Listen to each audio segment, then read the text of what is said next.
Olá, paz seja convosco. Eu preguei esta mensagem na última quarta-feira e tivemos um pequeno problema na nossa internet no período em que nós estávamos ministrando e deixei de passar alguns pontos aqui. Eu falei sobre o versículo que está em Lucas, capítulo 18, 8, que diz assim: Digo-vos que depressa lhes fará justiça. Quando, porém, vier o Filho do Homem, achará fé na terra? Achará fé na terra? Isso foi uma pergunta de Jesus, uma indagação de Jesus. Achará fé na terra, o Filho do Homem, quando ele voltar? E eu quero aqui rapidamente compartilhar com vocês sobre como nós precisamos aprender a manifestar a nossa fé. Onde está a fé? Em que momento ela aparece? Em que momento ela não aparece? Em que momento ela é poderosa e eficaz? Em que momento ela é ineficiente? E eu separei aqui alguns pontos, porque na verdade quando Jesus fez essa pergunta, ele não perguntou se as igrejas estariam cheias de pessoas. Ele não perguntou se os templos estariam cheios de gente. Hoje, por exemplo, as nossas igrejas estão vazias, estamos fazendo culto sem pessoas. E mesmo assim, Jesus ele faz essa indagação, porque a pergunta não era se os templos estariam cheios, a pergunta é se as pessoas estariam crendo nele. E aí, essa palavra ela tem como propósito orientar você e ajudar você a compreender como manifestar a sua fé. O primeiro ponto que eu falei foi a fé que cala. Muitas vezes a fé ela manifesta pelo silêncio que você faz, pela forma como você usa o silêncio. Israel diante do mar, eles começavam a blasfemar e a murmurar contra o Senhor.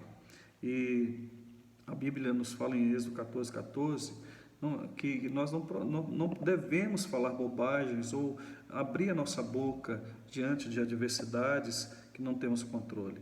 Então, o Senhor pelejará por vós e vós vos calareis. Então, o primeiro ponto que eu quero mostrar é que às vezes a sua fé ela é manifesta através do silêncio.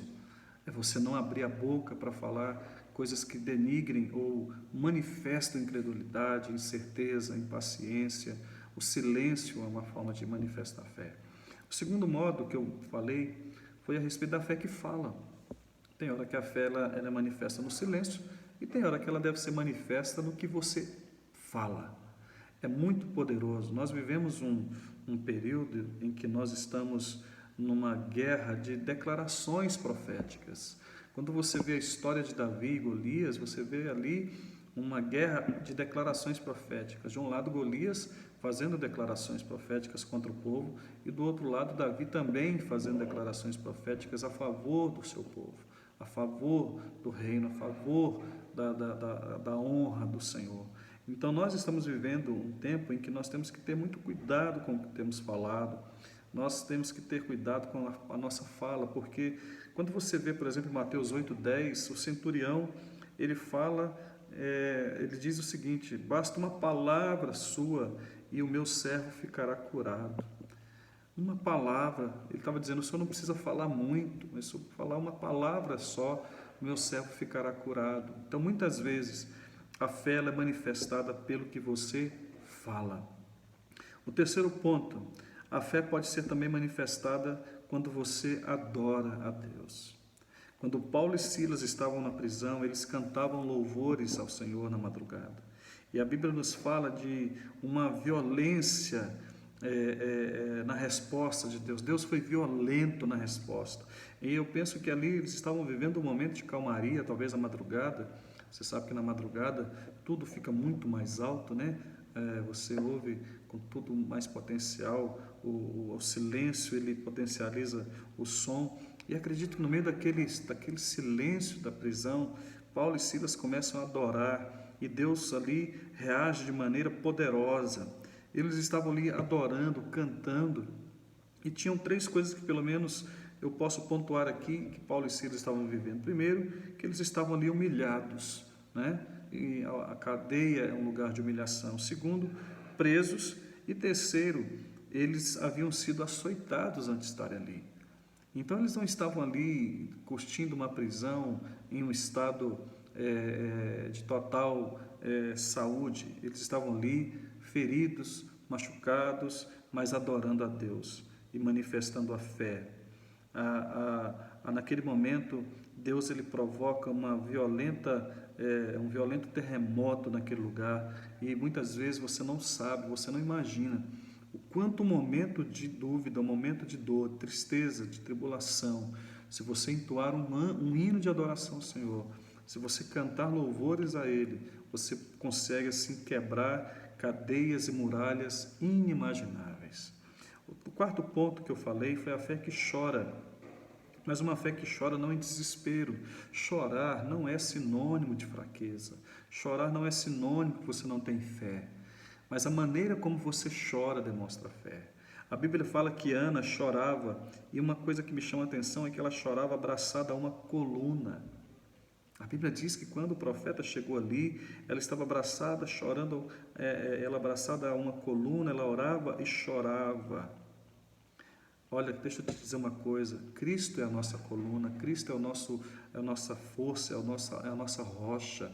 Se chorar, como diz a canção, chore aos pés do Senhor, chore crendo, chore não fazendo declarações que possam perturbar a sua alma no momento do choro. Ela pode decidir pela incredulidade, pela revolta, mas quando você chorar, chore crendo, chore orando, confiando no Senhor. O quinto ponto, eu falei sobre a fé que se alegra. A fé, ela anda em parceria com a alegria. Eu não estou falando de uma alegria exacerbada, uma alegria descontrolada, uma alegria eufórica o tempo todo. Eu estou falando de uma alegria que não é impossível você crer num Deus Todo-Poderoso e permanecer triste. E eu disse que quando nós temos certeza da vitória, nasce dentro de nós uma alegria.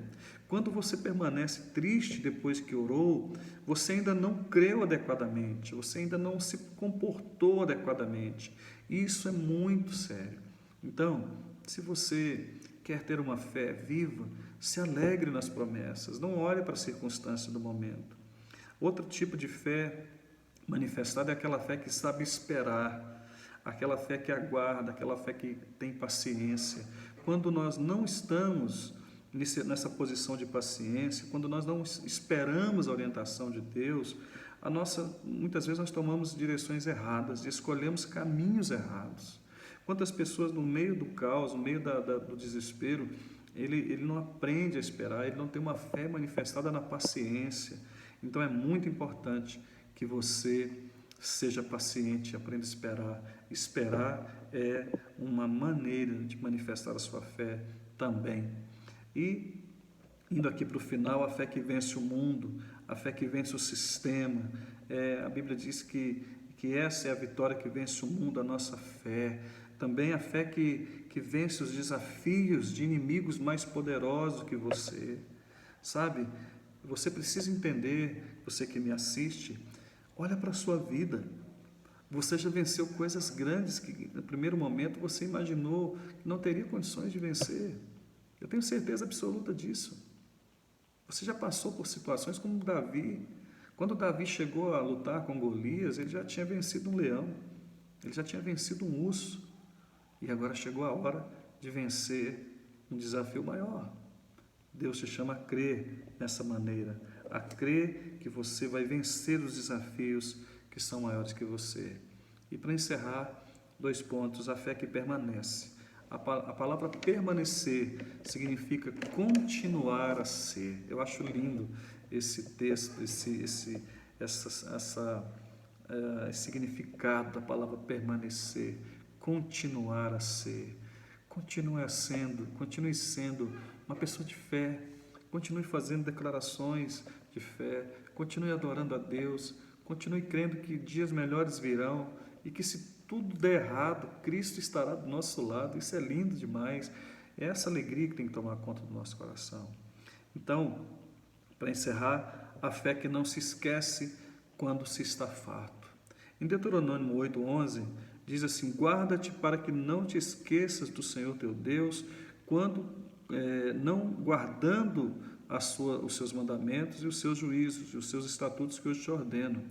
Verso 12, para que porventura, havendo tu comido, estado farto, e havendo edificado boas casas, e habitando-as, se estiverem aumentado as tuas vacas e as tuas ovelhas,